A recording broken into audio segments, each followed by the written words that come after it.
Good morning everyone. Myself Dr. Jyoti Dalal working in Pandit Nekiram Sharma government college Rohtak. आज का हमारे पास क्या टॉपिक रहेगा, जैसे हम न्यूक्लियर फिजिक्स के टॉपिक डिस्कस कर रहे थे, लास्ट लेक्चर में भी हमने किया था। तो आज का हमारे पास क्या टॉपिक है, न्यूक्लियर मास का टॉपिक है। जैसा कि नेम सजेस्ट कर रहा है, न्यूक्लियर से क्या मिल रहा है हमारे पास, न्यूक्लियस। अब हम बात करें किसी भी एटम की, तो किसी भी एटम का मास हमारे पास क्या होगा। एटम किससे बनता है, न्यूक्लियस से, प्लस जो एटम के ऑर्बिट्स में इलेक्ट्रॉन्स मूव कर रहे हैं। तो मास ऑफ एन एटम हमारे पास क्या हो गया, mass of the nucleus plus mass of orbital electrons, ये हो गया। अब मास ऑफ न्यूक्लियस हमारे पास क्या होता है, मास ऑफ न्यूक्लियॉन्स। न्यूक्लियॉन्स क्या होता है हमारे पास, प्रोटॉन्स प्लस न्यूट्रॉन्स। कलेक्टिवली हम प्रोटॉन्स प्लस न्यूट्रॉन्स को क्या बोलते हैं, न्यूक्लियॉन्स। तो मास ऑफ न्यूक्लियस हमारे पास क्या हो गया, मास ऑफ न्यूक्लियॉन्स। हमारे पास क्या ऑब्जर्व किया गया कि जो मास ऑफ इलेक्ट्रॉन्स है वो न्यूक्लियॉन्स के मास से कंपेयर करें तो that is very very much small. तो अब हम बात करें मास ऑफ एटम में हमारे पास कहाँ से कंट्रीब्यूशन मिल रहा है। इलेक्ट्रॉन्स का तो मास बहुत ही कम हो गया, तो एटम का मास कहाँ से मिला, मोस्टली हमें मास ऑफ न्यूक्लियस से। तो ऑन एवरेज हमारे पास क्या होता है, जो न्यूक्लियस से मास ऑफ एटम होता है उसका जो है 99.75% जो है मास किससे मिलता है, हमें न्यूक्लियस से मिलता है। तो ये हमारे पास क्या हो गया, न्यूक्लियर मास। अब हम बात करें जस्ट जो है फॉर्मूले की बात करें, तो मास ऑफ न्यूक्लियस या टोटल न्यूक्लियर मास हमारे पास क्या हुआ, टोटल न्यूक्लियर मास। सिंबल हम डिनोट कर सकते हैं कैपिटल एम से। ये जब हम बाइंडिंग एनर्जी की बात करेंगे वहाँ पे हम ये सब कंसेप्ट यूज़ करने वाले हैं। तो कैपिटल एम हमारे पास क्या हो गया, न्यूक्लियस के अंदर क्या क्या होते हैं, प्रोटॉन्स होते हैं और न्यूट्रॉन्स होते हैं। लाइक न्यूक्लियस के अंदर जो है जेड नंबर ऑफ प्रोटॉन्स है। किसी एक प्रोटॉन का मास क्या है, mp, mass of proton. n जो है नंबर ऑफ न्यूट्रॉन्स है, number of neutrons. And mn क्या है, मास ऑफ न्यूट्रॉन। तो हमारे पास टोटल न्यूक्लियर मास क्या हो गया, z number of protons into mass of one proton plus neutrons capital N से डिनोट कर रहे हैं into mass of one neutron. तो ये हमारे पास क्या हो गया, न्यूक्लियर मास हो गया। अब बात करें जो है न्यूक्लियस के मास को किसकी टर्म्स में हम मेज़र करते हैं, तो it is measured in atomic mass units. It is measured in atomic mass units. और वन एटॉमिक मास यूनिट किसके इक्वल होता है, एटॉमिक मास यूनिट तो पता चल गई, इसका सिंबल होता है A.M.U, हमने पढ़ा होगा कहीं कहीं। तो ये हमारे पास जैसे प्रॉब्लम बन सकती है, what is the full form of AMU, that is atomic mass unit. और ये किसके लिए यूज़ करते हैं, न्यूक्लियर मास के लिए यूज़ करते हैं। अब 1 AMU की क्या वैल्यू होती है, ये सब हम देखने वाले हैं। 1 AMU क्या क्या वैल्यू होती है हमारे पास, 1 एटॉमिक मास यूनिट किसके इक्वल होता है, 1/12 of mass of carbon 12 atom. जो कार्बन 12 है जिसका एटॉमिक नंबर 6 है, मास नंबर क्या है 12 है, उसका 1/12 होता है। तो अब हम बात करें, सबसे पहले हमें क्या चाहिए, 1 एटॉमिक मास यूनिट की वैल्यू निकालना चाहें तो हमें पता क्या होना चाहिए, जो कार्बन 12 है जनरली मास नंबर से बोल रहे हैं, जिसका एटॉमिक नंबर 6 है, तो उसकी जो है क्या वैल्यू है उसके मास की, और उसका 1/12 लेने वाले हैं। तो यहाँ से इसकी एक्सप्लेनेशन देखते हैं 1 एटॉमिक मास यूनिट की। लाइक हमारे पास यहाँ कार्बन का मास क्या है, मास नंबर जो है सम ऑफ प्रोटॉन्स प्लस न्यूट्रॉन्स होता है 12 है, तो 12 ग्राम है, उसके अंदर जो हमारे पास कितने एटम्स हैं, अवोगैड्रो नंबर। ये हमने केमिस्ट्री में भी पढ़ चुके हैं। किसी भी जो है एलिमेंट के अंदर लाइक कार्बन है हमारे पास, तो उसके अंदर कितने एटम्स हो सकते हैं, अवोगैड्रो नंबर। तो हम लिख सकते हैं since n atoms of carbon has मास कितने ग्राम है, 12 ग्राम। तो 1 एटम का कितना हो गया, 12/n ग्राम। और अब हम यूज़ करने वाले, ये तो हमने कार्बन के एक एटम का मास निकाल चुके हम, कार्बन के 1 एटम का। अब हमें किसके लिए चाहिए, 1 एटॉमिक मास यूनिट के लिए। तो 1 atomic 1 AMU is equal to 1/12 of mass of 12C6 atom.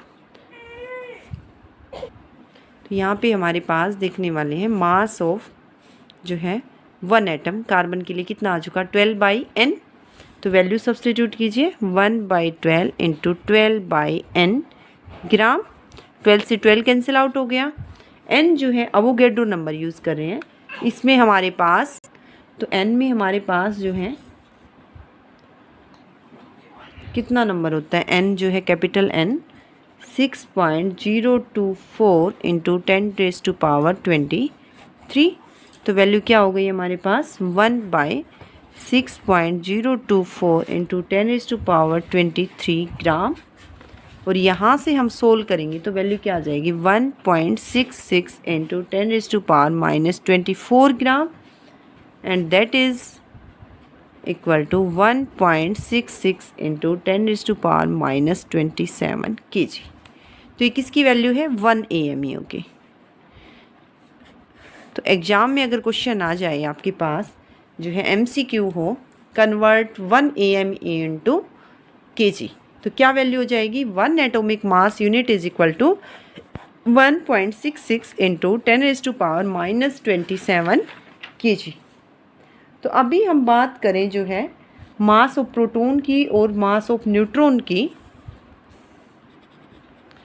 Mass of proton AMU में क्या होता है और kg में क्या होता है, ये हमें याद रखनी पड़ेंगे। नेक्स्ट कंसेप्ट जब हम बाइंडिंग एनर्जी का यूज़ करने वाले हैं तो ये वैल्यूज़ हमारी यूज होने वाली हैं। मास ऑफ प्रोटॉन क्या होता है हमारे पास, 1.0072766 AMU। Then how to convert it into kg?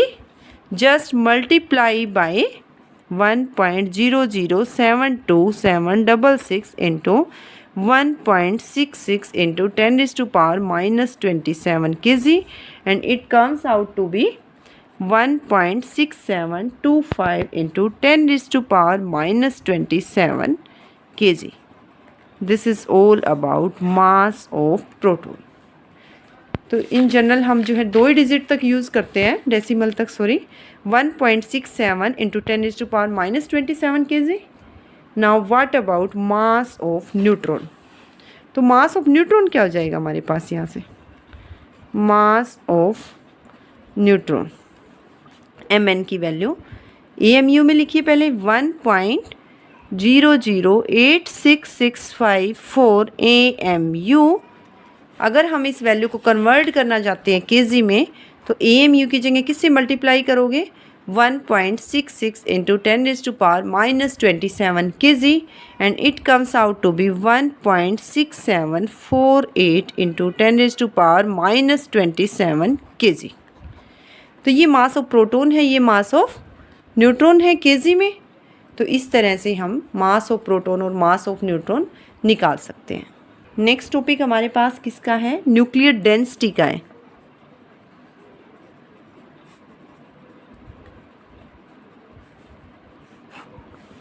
ये जो है वेरी इंपॉर्टेंट टर्म्स हैं आपकी एग्ज़ाम के पॉइंट से भी प्लस कॉम्पिटिटिव एग्ज़ाम से भी। जैसे कि हमने AMU को कन्वर्ट करना बताया kg में, तो तो कैसे कन्वर्ट किया है, 1.66 इंटू 10⁻⁻27 kg से आप मल्टीप्लाई कर दोगे। कल हमने न्यूक्लियर साइज़ के बारे में लास्ट लेक्चर में पढ़ा था, R is equal to R0 into A⁻1/3। अब बात कर रही है न्यूक्लियर डेंसिटी की, मीन्स न्यूक्लियस की जो डेंसिटी है वो किस ऑर्डर में होती है, क्या यूनिट होती है। तो इन जनरल हमें पता है ये डेंसिटी क्या होती है, मास पर यूनिट वॉल्यूम, यही फॉर्मूला होता है। तो अब हम बात करें न्यूक्लियर डेंसिटी की, तो न्यूक्लियर डेंसिटी क्या हो जाएगी, न्यूक्लियस का मास डिवाइडेड बाय न्यूक्लियस का वॉल्यूम, सिंपल है, दैट इज इक्वल टू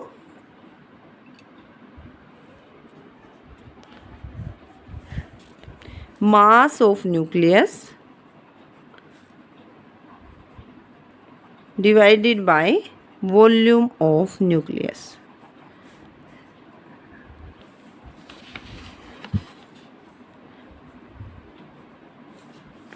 अब बात आती है मास ऑफ न्यूक्लियस क्या है। न्यूक्लियस के अंदर क्या क्या एग्जिस्ट करता है, प्रोटॉन्स प्लस न्यूट्रॉन्स। तो मीन्स हमारे पास जो है न्यूक्लियस का वही मास होना चाहिए जो प्रोटॉन्स का न्यूट्रॉन्स का है। Now it depends how many neutrons and protons are present in it. तो हमारे पास क्या हो जाएगा, न्यूट्रॉन्स प्लस प्रोटॉन्स को हम कंबाइन करके क्या बोल रहे थे, न्यूक्लियॉन्स। तो don't get confused with the word nucleons, it is equal to the sum of neutrons and protons. तो हमारे पास मास ऑफ न्यूक्लियस क्या हो गया, नंबर ऑफ न्यूक्लियॉन्स कितने हैं हमारे पास, इनटू किसी एक न्यूक्लियन का मास क्या है, into mass of nucleon whole divided by volume of nucleus. कल हमने भी यूज़ किया था, न्यूक्लियस की क्या होती है हमारे पास जो है स्पेरिकल शेप होती है। तो जो है वो न्यूक्लियस का वॉल्यूम क्या था, जो स्फीयर का वॉल्यूम होगा 4/3 πr3, where R nuclear size था, साइज जो, और रेडियस ऑफ न्यूक्लियस, R की वैल्यू क्या थी, R0 into A⁻1/3, that implies R³ is equal to R0³ into A। यहाँ यूज़ कीजिए ऊपर फर्स्ट इक्वेशन में number of nucleons into mass of one nucleon. तो जो हमारे पास नंबर ऑफ न्यूक्लियॉन्स क्या है, mass number sum of protons and neutrons capital A into mass of one nucleon, और मास ऑफ वन न्यूक्लियॉन क्या है, प्रोटॉन प्लस न्यूट्रॉन्स जो कह रहे हैं किसी वन का क्या हो जाएगा, या तो वो प्रोटॉन है या वो न्यूट्रॉन है, वो क्या है, अभी अभी वैल्यू हमने यूज़ किया 1.66 इंटू 10⁻⁻27 होल डिवाइडेड बाई क्या आ जाएगा 4/3 पाई, R³ की वैल्यू रखिए R0³ इंटू A से कैंसिल आउट हो रहा है, R0 की वैल्यू जैसे कल यूज़ किया था 1.3 या 1.4 फर्मी। वैल्यूज़ जब हम यूज़ करेंगे तो it comes out to be near about 2.97 into 10⁻17 kg/m³। Unit के लिए हमेशा जो है केयरफुल रहें। न्यूक्लियस का मास है तो मास केजी में है, वॉल्यूम किस में है, मीटर क्यूब में। तो न्यूक्लियर डेंसिटी हमारे पास किस ऑर्डर की आ रही है, मेन जो है न्यूमेरिकल ये फैक्टर हमें याद रखने की ज़रूरत नहीं है, लेकिन हमें ऑर्डर पता होना चाहिए। क्वेश्चन हमारे पास कोई भी आएगा, कॉम्पिटिटिव एग्जाम में आएगा या कुछ भी आएगा, तो उसमें हमसे क्या पूछा जाता है, ऑर्डर ऑफ जो है न्यूक्लियर डेंसिटी। तो हमारे पास क्या हो गया, nuclear density is of the order of 10⁻17 kg/m³। ये हमें फैक्टर याद रखना है, 10⁻17 kg/m³। ये जो है आप एमएससी बीएससी के बाद कोई भी एंट्रेंस एग्ज़ाम दोगे, न्यूक्लियर साइज़ का, न्यूक्लियर जो है डेंसिटी का, यहाँ से क्वेश्चन 100% पूछा जाता है न्यूक्लियर डेंसिटी का लाइक क्या ऑर्डर होता है। मैंने भी एमएससी का एंट्रेंस एग्ज़ाम दिया था तो ये क्वेश्चन मेरे एग्ज़ाम में आया था। What is the order of nuclear density? तो 10⁻17 भी हो सकता है ऑप्शन में, 10⁻14 भी हो सकता है। आप सीधा किस पे क्लिक करेंगे? 10⁻17 kg पर मीटर क्यूब। लाइक आपके पास ग्राम पर मीटर क्यूब दे दिया जाए तो क्या हो जाएगा? 10⁻20। लेकिन आपको यूनिट का ध्यान रखना है, केजी पर मीटर क्यूब में जो है ऑर्डर क्या है। नेक्स्ट टॉपिक जो है हम नेक्स्ट वीडियो में डिस्कस करेंगे।